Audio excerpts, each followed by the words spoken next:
because we know that we know it's a big fear for a lot of people, this part of the job, the day to day. So drop in the chat what's your biggest fear of public speaking, or the biggest thing that gives you anxiety about it. I'll say what mine is. It's actually anxiety of all things. So even after doing this for a long time, I still get jitters and butterflies and stuff prior to doing one of these talks. I actually think it's good because it means you care.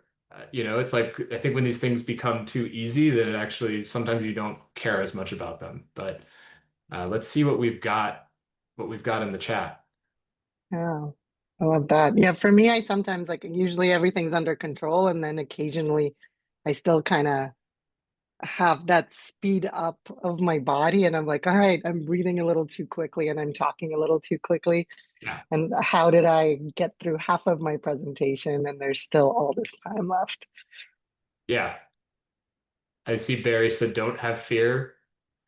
Freezing up on stage. Yeah, I've seen that one before. That's a common one. Being There, consistent. I agree with that one a lot too. These are all really good.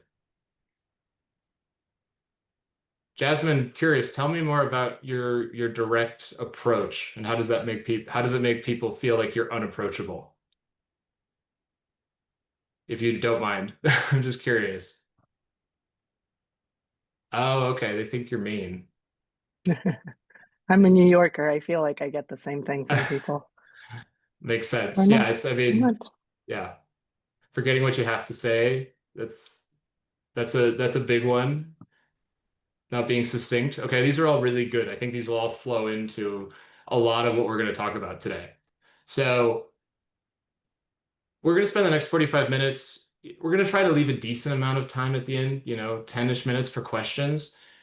But what we really want to focus on is why presence matters when it comes to these types of things. Both, we said improve public speaking, but public speaking can be a lot of things. It can be a speech you're giving internally, trying to convince your executive team of a change that you want to make. It can be a talk you're giving to peers. It can be a talk you're giving to friends.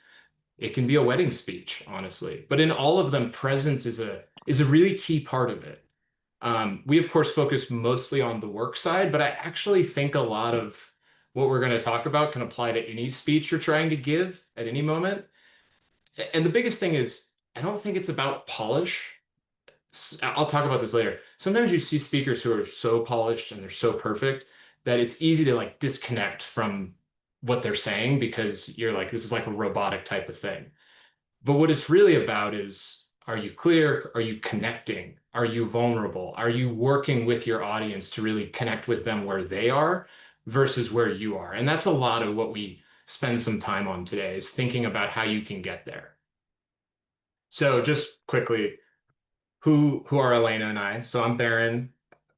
Spent 20 years mostly doing product growth and a bit of marketing. So I'm currently the head of product for Troon. Troon is known as the world's biggest golf company. I'm wearing some random golf attire today, despite the fact that I don't golf as much as I once did. Another thing I don't do as much as I once did is collegiate debate and high school debate. So back in the day, did about 8 years of competitive debate. I included this wonderful photo on the right from, this dates me Ooh, 2000. Baron, you wanna share the slides with everyone? Oh, I'm sorry. Are they not Yeah, no sharing? worries. Yeah, that's a pretty good photo, so I want to make sure people see it. Yeah. Is it not sharing? I'm sorry. Not right now. Oh, I'm okay. seeing it. Apologies. One I'm second. seeing it. It is, we could see it. Oh, Oh, you okay, could see maybe it it. was just me. Okay, Oh, okay. Sorry. I was just making sure everyone was able to see everything. there we So, go.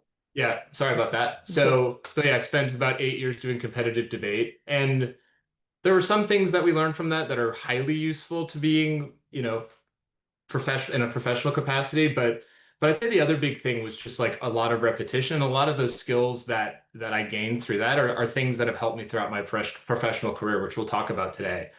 All right, But from that, everybody, I've done where a lot of where's internal and external presentations, and we'll spend some time going through a framework today that has really worked well for me as I've structured presentations. all right, everybody, where's Baron in the picture? Oh yeah, where am I in the picture? Hopefully you can see me over here with my very nerdy hair and glasses and other things, but I'm hiding here in the background, middle right, basically in the back. Who's the guy with the red striped shirt and the little red hat? Yes, for sure. No, back here, the with glasses, middle right, right in front of the door. And I know my cursor's probably not working.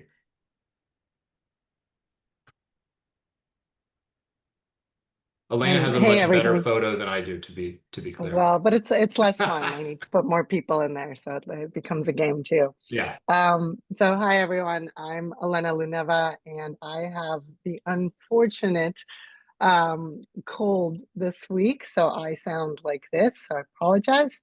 But when I don't sound like this, I do a lot of public speaking and guest speaking as well. So most recently, I was presenting to product folks at the Product Leadership Summit last week, and then industry, a different conference in Cleveland last month. Like Barron, I'm a product executive. I've been a GM, a CPO, so Brain Trust, Nextdoor, Nuna, Liquid Space. And what I do now is I coach. I work with product directors and above on VP roles, starting their roles, transitioning, and as well as I teach. So I teach two different courses. One of them is develop CPO level skills. That course focuses, and we'll get into that, but the next one starts November 10th. And we really cover four things. We focus on go to market, financial acumen, executive presence, and influence. So all the roles and skills you need for moving from being a really great operator and building great products to working on the business the way that Barron, myself have done several times at companies we worked with. And then a new course that I'm launching, and where I have the pleasure of working on this with Barron, is AI powered executive communication. And that one starts November 13th. You'll get a taster of some of the things we cover in this lightning lesson. And then we did a couple of those tasters as well in a previous one. We really focus on how do you communicate so you're heard within the company? How do you create AI systems so you get out of the kind of the copy and paste? And then how do you project, how do you represent your company outside of the company walls? And so we are really lucky to have Barron for the November cohort, and hopefully going forward as well, to provide live feedback for your recorded practice sessions and also for your live presentations as well. So I'm really excited about it. For anyone who is here today, you get a code AI Lite. Unfortunately, Maven has to have specific courses, specific codes per course. Thank you, Barry, for calling me out on that. So for the AI powered executive communication, it's AI Lite. For develop CPO level skills, it's just Lite. So awesome. Thank you so much. I think the next slide just goes through of the feedback that people have given past courses. Students have come from large companies, the Amazons, the Apples, the Nextdoors, as well as startups, scale-ups, and solopreneurs, etc. So would love to have you. If you have any questions, we have a Q&A at the end. So please ask either of us, and we'd love to follow up. Well, let me get that back to you. Yeah. And I mean, one of the things that I think will be really interesting about that session for everyone involved is, and we'll talk about this a little bit, one of the best ways that I've found to improve public speaking is the very uncomfortable exercise of watching yourself do public speaking. So that'll be one of the key things we will spend some time talking about there as well. Just jumping into today. So I think we've all seen like really good and really bad public speakers. We probably know what it looks like, but behind the scenes, what are they doing that is different than maybe, how do you differentiate them? Like what makes someone a good speaker versus making someone a bad speaker? So I wanted to give a couple of examples just for people to react to. I also intentionally tried not to do the typical pick Steve Jobs, Bill Clinton, Barack Obama, really great public speakers, and tried to focus in some contexts where it might be more relatable to us today. So the first one is actually a gentleman delivering a high school graduation speech, which probably something many of us have sat through painfully at times. And when they're good, you actually start to connect with them. So we're going to show that. We made it. As a group, we did indeed start from the very bottom. Now it looks like the whole team's here. Think of how far we have come individually and as a class. Looking back to freshman year, it seems like it was just yesterday. There was the first football game, the first class, the first girlfriend, the second girlfriend, the third girlfriend, the figuring out that you were the problem. Yet, our hearts prepared and we grew physically and mentally. So just a quick clip, and he does a really good job of keeping going with that. But curious, folks, feel free to like drop it in the chat or come off chat. But what did you think he was doing well there to connect with his audience to really make that kind of an impactful type of speech?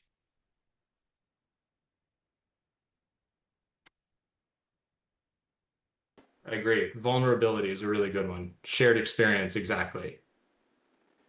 Hey, Baron, can you hear me? Yeah.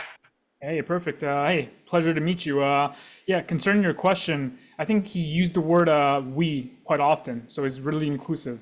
It gets kind of people involved, I think. Yeah, I think that's a really good one. He brought everyone into the conversation, and I also think what Barry said is part of that as well. He brought him in as a we, and then he also created a shared experience around we were all freshmen together, we were all doing this together. And I think that's really powerful, right? He was thinking about who is my audience, how can I connect with them, and what can I do to really like make us all feel like we're part of this conversation at the same time. So then next example, and I'm going to be very honest, this example is intended to be bad. So I didn't go off and find a terrible speech. Actually, in this context, this gentleman, Gerard, collected feedback from a number of people through his business community and said, what are the things you hear in speeches from your executive team, from others at your company that are really annoying and that don't motivate you? And he then literally just created what he calls the worst speech in the world. But in watching it, it will probably sound in many ways like speeches you have heard day to day at work. So we're going to play that real quick. All unaware of. We're excited and pleased about this innovative, world-class value-added opportunity to leverage customer-centric opportunities that at the end of the day create a value proposition and ROI second to none. Notwithstanding, I think you would all agree that we have to think outside the box, but we want to drill down and chase after the low-hanging fruit. This is why our people are our greatest assets, our valuable human capital, especially those recently laid off during the right sizing, the downsizing, the outsourcing, and the strategic alignment phase, creating an opportunity for us to fulfill our leadership imperative to do more with less as we execute against our objectives. Now, same general question. What was he doing there, and maybe what are some of the, we'll call them bad practices or not good practices you've all seen from that speech, and maybe that you can relate to in your day-to-day life? And feel free if you want to come off and share like EC did as well. I agree, Ed. Buzzwords, very quick, lots of cliches, very regimented. Yeah, he is reading the script. To be fair, he even says at the beginning, "I'm going to read this." So, so he's even doing that in a really poor fashion. He's actually, I think, also naturally a good speaker. So he almost like is trying to make himself a bad speaker in some ways. But I agree, it's fast, it's regimented, there's no connection. You just hear buzzwords, you just hear phrases that are business speak or jargon. Jargon is, I think, the big one I always focus on here, but he's not actually connecting with his audience nor helping them understand why they should care about anything he's saying. He's just saying words, essentially. And so I like to use those two examples because I think they feed into this sort of four-part structure to influence framework really well. in both cases, you can sort of see like where they're doing a good job with the framework and where they're not. So the framework's, I think, pretty simple, and we go into each one of these specifically, but going in order, first, like who is your audience? What do they care about, and how are you going to connect with them? In the example of the high school graduation speech, which you all pointed out, he's bringing them in. He's thinking about how can I connect with you? How can I create a shared experience? How can we really like work well together? In the other case where it's more the business jargon, no thought about who the audience is. He's just trying to think about what do I need to convey? I don't really care if they react well to it. What's the clear message? In the graduation speech, it's we're here, we made it, we did it. In the other one, it's just jumbled. There's lots of messages all being thrown at you at once. How are you supporting your message? What are the stories you can tell? How many girlfriends did you have? And then what was your problem? That's a really good example of how he's taking his core message of we did it, we're here, and this was the process we had to get through to get here. And then last, and we'll spend some time on this, close strong. And we'll talk a little bit about the recency effect, which really plays a very important role when it comes to giving a good public speech or giving a speech in general. Manju, that's a great question, and we can spend some time actually in the questions at the end. I think it's a really good one that you've brought up, like how do you remember the content? And feel free, by the way, to keep leaving the questions in chat because we'll have a bunch of time at the end to go through them. So going to audience first, the biggest thing when I think about the audience is, you know, for those of you who do product or who do marketing or even who do engineering or anything, I like to think about the audience as a persona, the same way you might for your product, for something you're building, for who you're marketing to, but like, who are they?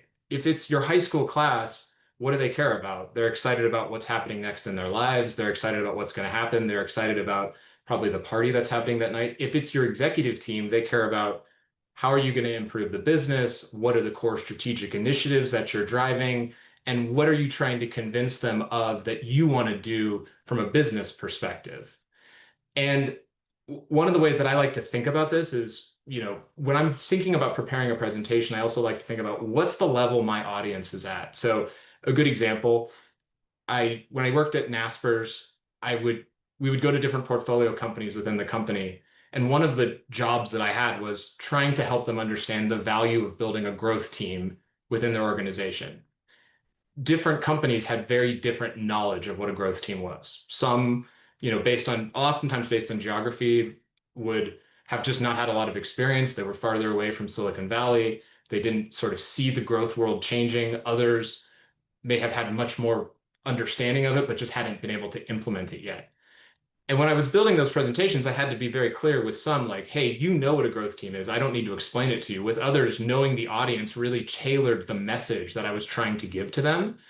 Because if I couldn't connect with them where they were, then all these other things, what do they care about? How are we going to drive value? Wasn't going to be as obvious to them if they didn't understand the core concept. And if I wasn't meeting them where they were.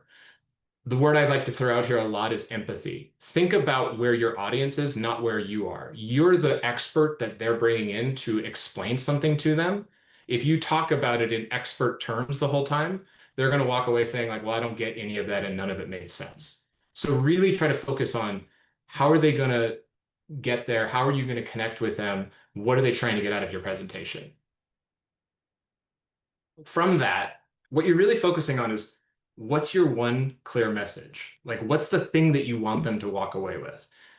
And I know this is often really hard to boil what you're trying to get people to take away to one clear message. In the context of this presentation, what we're trying to get you to take away is this framework for how to improve presentations going forward, right? So what I'm trying to do here is apply the framework back to the talk I'm giving in real time, just to give you all a sense for how it works. And so for me, the framework is I want to give people something that walking away, you can say, hey, did I know who my audience was? Did I have a clear message? Was I able to support it with examples? And did I walk away people with a clear takeaway? You should be able to test for that. You know, can you clearly articulate what your goal is, what the outcome you want is, what the message you want people to take away is, and can you do it in 30 seconds or less? And what I also really like people to do in this context is try and film yourself delivering that core message and watch it back a few times.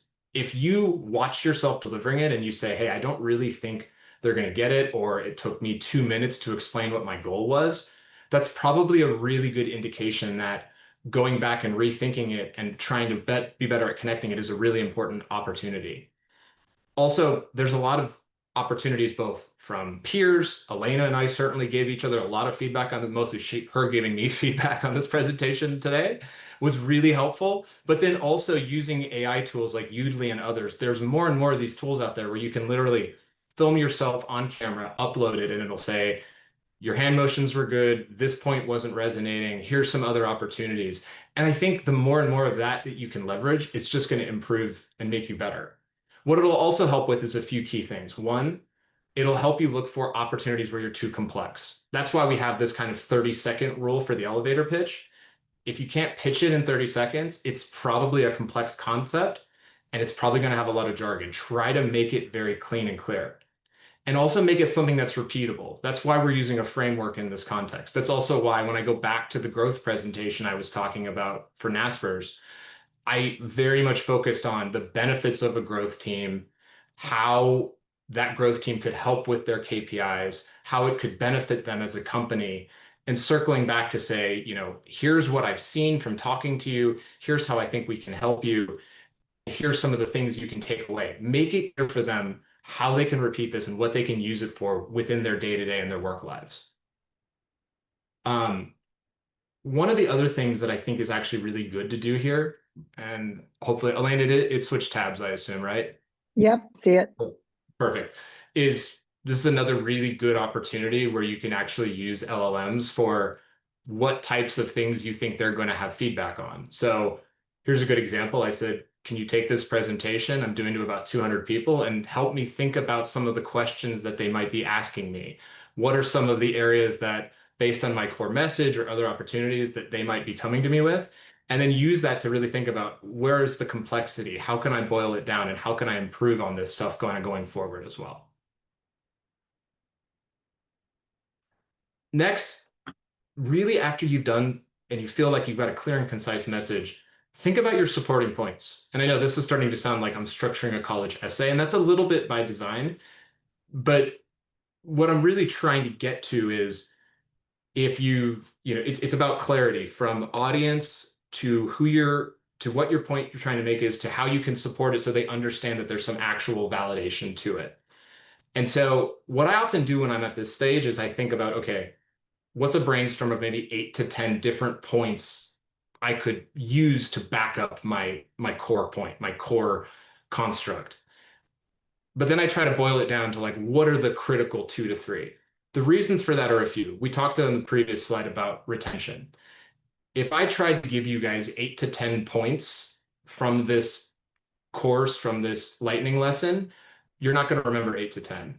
Most people are going to walk away from this hopefully remembering the framework, that they need to have a clear take, that they need to have a clear message, that they need to connect with their audience. And hopefully from this slide, what I want you to take away is 2 to 3 really points that you can use to support this, and then try to make them real with analogy, with stories, with metaphors, really try to connect emotionally. This goes back to what we were talking about before, where you're trying to bring the audience into your experience so that they can relate to you. If you're just, saying big words, throwing out big stats, throwing out jargon, this is where you're going to lose people, because they're going to, okay, everything at the top made sense, but now they're not giving me any real examples of how this could work. Kind of going back to and I've flowed this through, but going back to the growth presentations I was talking about, what I really focused on in these places were, okay, if my goal is to get you to want to have a growth team, how can I convince you that that is important for you? I can look at companies that I've worked at where I had a growth team and where I was able to make meaningful progress against the metrics that the company was asking me to deliver. I can point at companies in a similar geography or in a similar space to you and how they added those types of things, and also how they could really use that example to help them understand, like, hey, this team is right here and they're a team that we could model. And then the last one I often said is, you already have the team there at your company. You just need to format it differently. So what I was trying to make clear to them was, like, one, it's not impossible. You have the people who could help you with this. And here's a story where I went through the exact same thing of having to structure this. And you're bringing them in, you're kind of helping them understand that this is something that they can accomplish as they move forward. One of the big things that I really focus on here is this is where you're trying to create that emotional connection. So you're really thinking about, how do I bring someone in to understand what I'm trying to deliver? What's a story I can tell?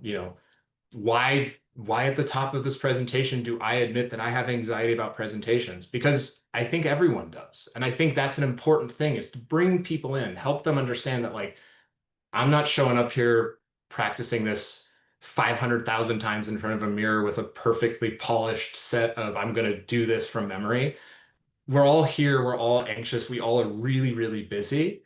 And so the best thing you can do is, like, at a minimum, just think about, how can I use that to think about where the person on the other side of the screen, the other side of the presentation is, and really bring them in so that they have an emotional reason to think that this is important as they move forward. And so things that we focus on: brief, relevant stories. Try not to make them the most long-winded stories of all time. Try to make them something that's, similar to the 30-second elevator pitch, 1 to 2 minutes. You don't need to give them tons and tons of context, but a story that they can quickly understand and relate to. The girlfriend example, the stories about freshman year, really clear, because he doesn't need to explain a lot about it. He just literally says, the first football game, the first girlfriend, and they all know exactly what he means. The more you can do that with concise, quick stories that connect with people, the better. If you're going to use data, if you're going to do other things like that, it's fine when you're making these points, but try to root it into the outcomes and the human side, because that's where you create the emotional connection from that data. And I think that's really important as people move forward. I like this phrase at the bottom: emotional resonance builds trust, transforms information into influence. Data, you can do data dumps, right? You can send them data, all these things. Where you really get transformation is when it turns it into something actionable that they really want to take advantage of.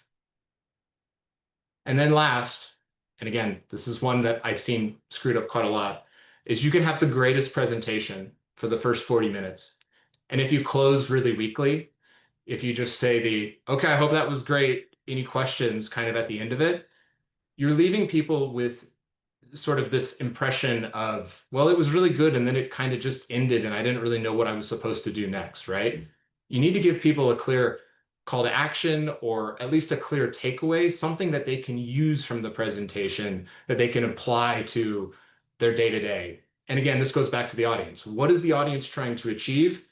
How do you help them achieve it by the end? How do you give them that clear walk away something, framework, idea, mindset, anything? That's what you really want to leave them with. And going back to the growth example that I've been using the whole time, I wanted them to build a growth team. And that was what I was really focused on at the end. It was about, this is why you should do it. Here's all the reasons. And we've presented them. And how can we help you as this internal consulting team that we were part of? Really think about final statements. Think about the core message. Try to really bring them in for it. And then last, and this one I think gets screwed up a lot, is avoiding weak endings, but some of the points here are really important. The end of your presentation is not a time to tell people new things. By then, you should have delivered the majority of the message, and you should be reiterating and closing based on the core message, not on giving them new data. Don't apologize. This is a very common thing, is if you feel like you weren't doing great in a presentation, you get up there and you say, I'm sorry at the end, and people are like, why is this person apologizing? I came here to watch them speak. Like, don't apologize. Just give me the message. Give me the takeaway. Don't ramble. Be quick, be concise, be intentional. Really think about what you're trying to deliver, and stay focused. Come back to the core message. One of the big principles here on strong closes is recency bias. And of course, this is like a very common thing everyone has heard of, but if you go look through research on recency bias, you can have the greatest, like I said earlier, 40-minute presentation with a terrible 5-minute ending, and people will be like, I don't know, it was okay. You can flip that and have a crappy 40 minutes followed by a really strong ending, and people may walk away say, like, what a great presentation. I learned so much from that. And that's why close matters so much. Like, if you don't close well, oftentimes it can be the thing that is the downfall of your presentation. So in an attempt to do that, I'm here with kind of the key takeaways. Let's revisit the framework. So remember, the structure to influence framework is pretty simple, 4 points. Who's my audience? How do I connect with them? What are the things that really they want to get out of this presentation? What do they want to learn? And how am I going to connect with them? In this case, goal was really like help you all take away this framework, use it as something you can use to improve things that you're speaking on, future public speeches, etc. What's the message? In this case, the message is we really want people to take away that there's a simple kind of structure you can apply. Is it going to solve all of your public speaking? No.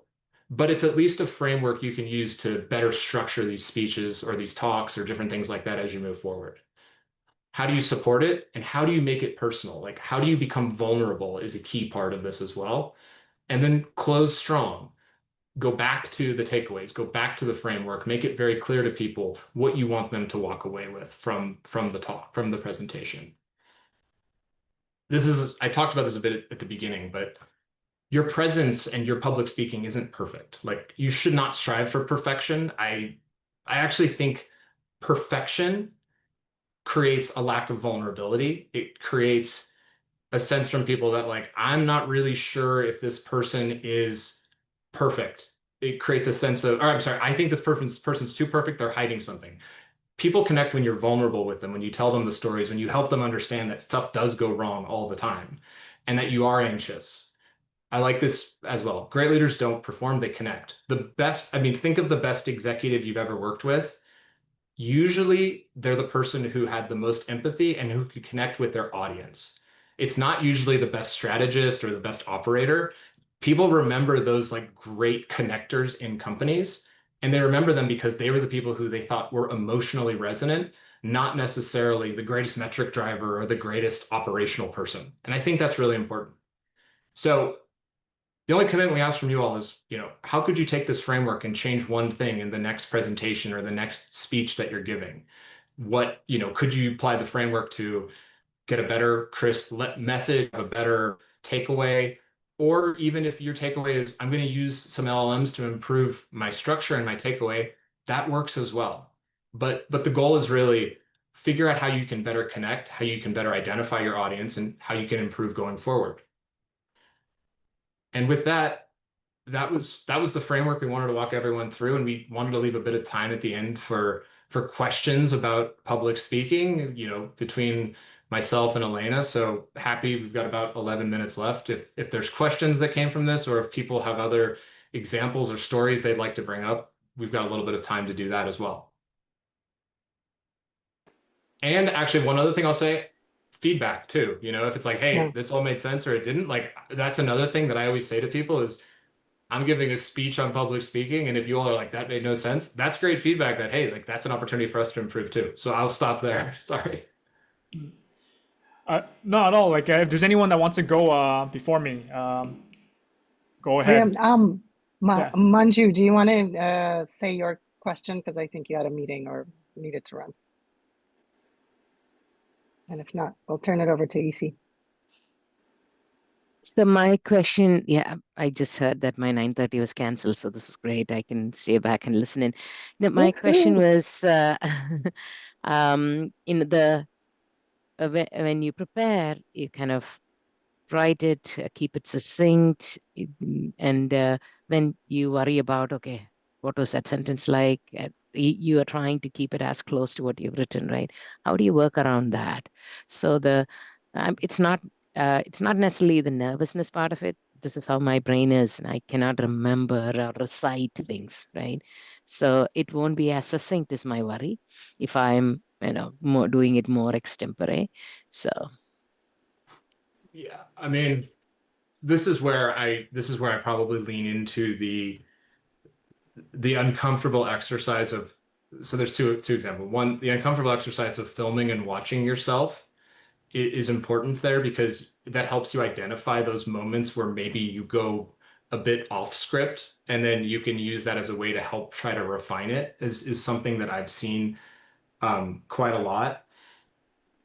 I would say the other thing, and I can't tell Manju how you're doing it, but when I write outlines, I do try to like keep them a bit high level, but I do snake in the examples and the points that I want to hit under them. and what I'm saying there mostly is like what I'm trying to basically do is have a structure that's fairly light and straightforward, but then, not having it all fully written out. And I'm not sure how you're doing it, but basically what I always recommend is don't fully write out every single sentence you want to say. Have just like your key examples in your outline. The flip of that is I then run it one time with the timer going as I'm filming myself to sort of see like where am I rambling? Where am I going long? Where are those moments where I get way too context heavy? So that I can try to rein that in as I go forward. So I usually kind of combine those tactics to sort of see where those opportunities are. It's kind of basic, but it's a combination of timer, outline, recording, watching. And the other nice thing is Udemy and these other AI tools can also help you with that. They'll say like, hey, at minute 4, you really started to go off a bit on a too long of a tangent. And so that's another opportunity where you can start to use those types of tools for that as well. Got it. Yeah. Elena, you And want to add to that? Sorry. yeah, in addition to that, I think those are really great points. The rehearsing, the practicing, the keeping the skeleton of the presentation, but then being flexible with what's in between. The other technique we go through in AI-powered exec communication is improvisation. So stuff's going to happen. Wi-Fi is not going to work. They're going to upload the wrong version of your slides. Like something's going to happen. You're going to have a weird person in the audience asking weird questions. So that will come up. So the technique of saying whatever Barron said, even if it's completely bonkers, and following up from that, and kind of staying in the scene and whatever that new scene that you've put yourself in. Yeah. Right. I was just Thank going you. to add as a tactic too, just Yeah, pause. Hi. Like, and so you typically are your biggest self-critic up there. And it feels like you have to always be talking, but if you just pause, it gives you a second to gather your thoughts. Yeah. And to be like, well, maybe if I'm starting to veer off, and that few moments will help you get back on track. And certainly the audience is always forgiving. So I totally agree with that one. And the other thing that I think people often underestimate is using a pause instead of your verbal. This is like another long one, but like over time as you develop in these things, you start to notice what your verbal tics are as you're watching your videos. And you can actually introduce the pause the moment you think you're going to do an or one of those. That's been a tactic that's worked really well for me over the years, is watching and then trying to substitute. Again, this is like a little farther along, but the pause becomes a very powerful tool in many contexts within public speaking. I think that's a really good point. I want to add to that, actually.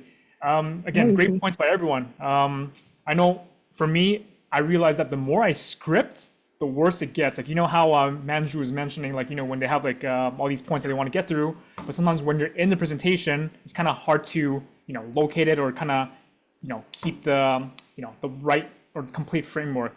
But I know Elena mentioned about the skeleton, which is also very important.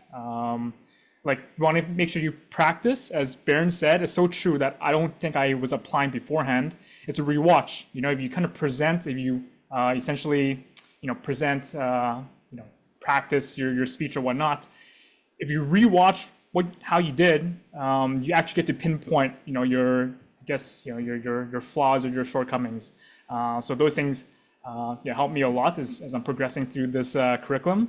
And I have something else to add, but I'll let you guys maybe finish up. I think it's a really good point concerning, I think one of the points that Elena mentioned about breathing exercises, right? Yeah, I have something to add, but I'll let you guys continue first. No, please do, EC. We'd love to hear it. Yeah. Fantastic. Thank you. So I realized, you can say recently, but like when it comes to high pressure moments, I would have a, issue, like a recurring issue of kind of choking. Essentially, I felt like, how is this happening? When I'm doing it alone, when I'm like, in the shower, I'm kind of speaking to myself, it comes out perfectly. I know I hit my points amazingly well. I know there's huge impact in my message, but yet when it comes to performing it or, in a big stage, even like, I guess a bit like today or other times, I see myself having issues reading the message. And then what I realize, again, it touches upon a lot of the points that other people mentioned and even you guys mentioned, is essentially we have a lot of variables during those moments. For example, when you're presenting your speech alone, what variables are there? It's only you and your thoughts and your message. But now when you're dealing with a huge audience, people like who are, high functioning experts, like sensitive people like us maybe, we have a lot of variables. So we analyze a lot of these inputs. So our body is essentially trying to read everything while we're trying to deliver a speech. So that becomes, like a bottleneck for yourself essentially. So what I realized, at least I'm working upon it, haven't perfected it yet. I see it in a scientific way, is that your body essentially doesn't have enough processing power, fuel, to analyze all the variables that are given to you. It makes sense, right? Yeah. Right? So I realized that touches upon the point that people mentioned, stretching before breathing. So that's what I realized, that if you take bigger breaths, I guess some people meditate or the breathing and then pausing and whatnot, you're essentially equipping your body to have enough resources to handle anything that comes your way. So I kind of just tested it myself kind of more recently type of thing. And I don't know if it's a placebo or not, but I do notice a difference. So I know before big speeches, I don't think I did it too well today. I don't want to, I'm my excuses and whatnot, but I definitely know, I feel like as we progress, I think that's a good tactic to use. I love it.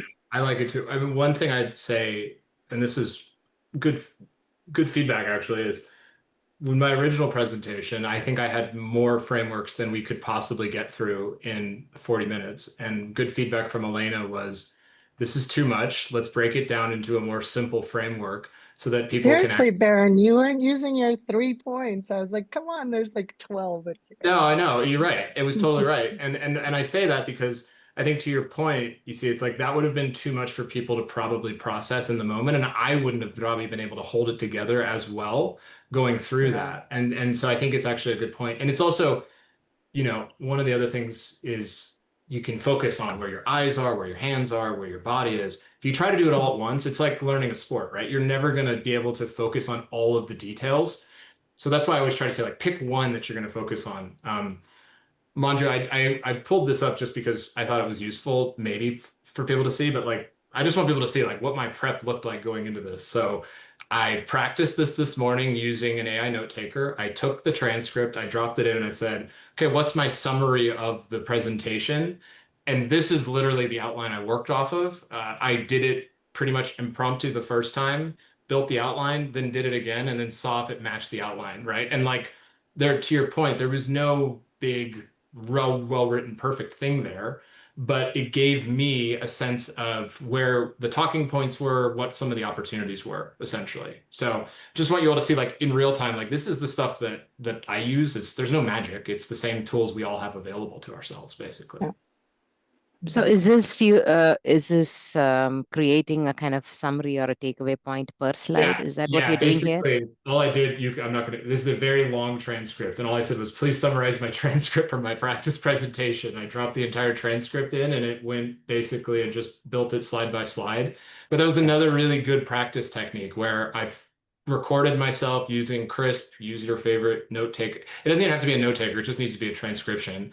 Drop it in, and you can use that to also help build the outline, and it also helps you potentially construct the outline in a way that sort of highlights, here's the key points that you were making at that spot. And if you're slipping at any point, it gives you a nice reference to look back to. Well, thank you all. I think we're at time. You know where to find myself and Barron, but thank you for the participation and the questions. I'm going to send a follow-up email with the presentation, some of these scripts that Barron's sharing with you so you can practice. And then I hope you'll join us in the AI Executive Communication course that's coming up in November. And if you have any questions, I'll send an email. So just respond to it and we'll follow up with you. Yeah, I hope this was actionable. Yeah, thanks everyone so much. Have a great day. Bye, everybody. Thank you guys. Bye-bye.